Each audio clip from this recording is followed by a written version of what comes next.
नमस्कार, मैं प्रियंका और आप देख रहे हैं इंडिया पब्लिक खबर। बिहार विधानसभा चुनाव 2025 के मद्देनजर शुक्रवार को पटना में एनडीए ने अपना संकल्प पत्र जारी किया। मुख्यमंत्री नीतीश कुमार, भाजपा के राष्ट्रीय अध्यक्ष जेपी नड्डा, उप मुख्यमंत्री समेत एनडीए के शीर्ष नेताओं की मौजूदगी में जारी संकल्प पत्र को विकास, रोजगार और आत्मनिर्भर बिहार की दिशा में एक ठोस कदम बताया जा रहा है।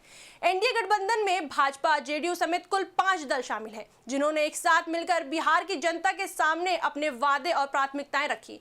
इस संकल्प पत्र में किसानों, युवाओं, महिलाओं और गरीब परिवारों के उत्थान को केंद्र में रखा गया। एनडीए ने दावा किया कि अगर राज्य में फिर से उनकी सरकार बनती है तो बिहार को एक विकसित और आत्मनिर्भर राज्य बनाने की दिशा में ऐतिहासिक कदम उठाए जाएंगे। संकल्प पत्र में किसानों के हित को सर्वोच्च प्राथमिकताएं दी गई हैं।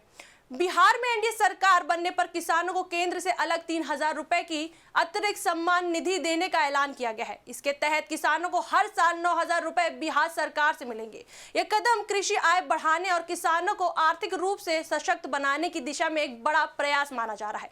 इसके अलावा कृषि इंफ्रास्ट्रक्चर में 1 लाख करोड़ रुपए का निवेश करने का वादा किया गया है। साथ ही एनडीए ने किसानों के लिए एक ऐतिहासिक घोषणा करते हुए कहा कि धान, गेहूं, मक्का जैसी सभी प्रमुख फसलों की खरीद पंचायत स्तर पर एमएसपी पर सुनिश्चित की जाएगी, जिससे इसका सीधा लाभ राज्य के लाखों छोटे और मध्यम किसानों को मिलेगा। एनडीए ने बिहार की राजधानी पटना के पास नया ग्रीनफील्ड बनाने की भी घोषणा की है।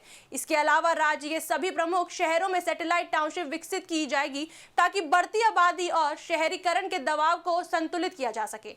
एनडीए के इस वादे से राज्य में नगरीय ढांचे का विस्तार और आधुनिक शहरों का निर्माण संभव होगा।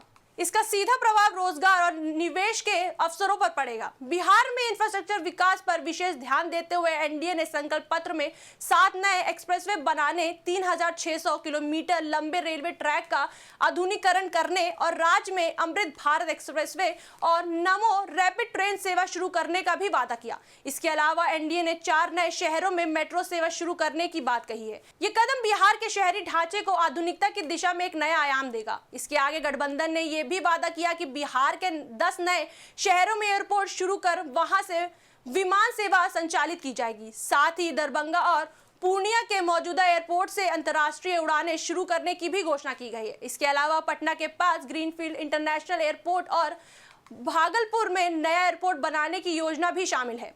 इन परियोजनाओं के जरिए बिहार देश और विदेश से सीधे जुड़ सकेगा, जिससे पर्यटन, व्यापार और निवेश में बड़ा इजाफा होने की उम्मीद है। एनडीए ने गरीब परिवारों के बच्चों के लिए भी केजी से पीजी तक मुफ्त गुणवत्तापूर्ण शिक्षा देने का ऐलान किया है। इसके तहत सरकारी स्कूलों में शिक्षा के साथ साथ मिड डे मील के साथ पौष्टिक नाश्ता भी दिया जाएगा। राज्य के सभी जिला स्कूलों का कायाकल्प किया जाएगा और वहां आधुनिक स्किल लैब स्थापित की जाएगी। साथ ही एनडीए ने बिहार में एक वर्ल्ड क्लास एजुकेशन सिटी स्थापित करने का भी वादा किया। संकल्प पत्र में युवाओं को रोजगार देने के लिए ठोस रोड मैप भी पेश किया गया है। एनडीए ने वादा किया कि अगले 5 वर्षों में 1 करोड़ युवाओं को नौकरी और रोजगार के अवसर दिए जाएंगे। इसके लिए राज्य के हर जिले में नई फैक्ट्रियां स्थापित की जाएंगी। आपको बताते चले, एनडीए के संकल्प पत्र में अति पिछड़ा वर्ग के विभिन्न व्यावसायिक समूहों को 10 लाख रुपए की सहायता देने की घोषणा की गई है। यह सहायता राशि उनके पारंपरिक व्यवसायों को सशक्त करने और ग्रामीण अर्थव्यवस्था को मजबूती देने के लिए दी जाएगी। इसके अलावा मां जानकी की जन्मस्थली सीतामढ़ी को विश्व स्तरीय आध्यात्मिक नगरी सीतापुरम के रूप में विकसित किया जाएगा। इस परियोजना से धार्मिक पर्यटन को बढ़ावा मिलेगा और स्थानीय लोगों को रोजगार के अवसर भी प्राप्त होंगे।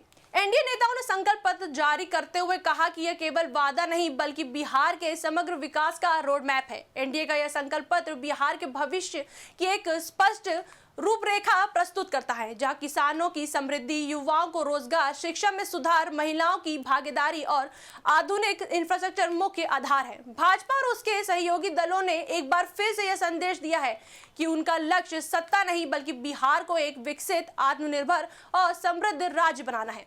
इस पर आपकी क्या राय है, हमें कमेंट सेक्शन में जरूर बताएं। वीडियो को लाइक करें, शेयर करें और हमारे चैनल को सब्सक्राइब करें।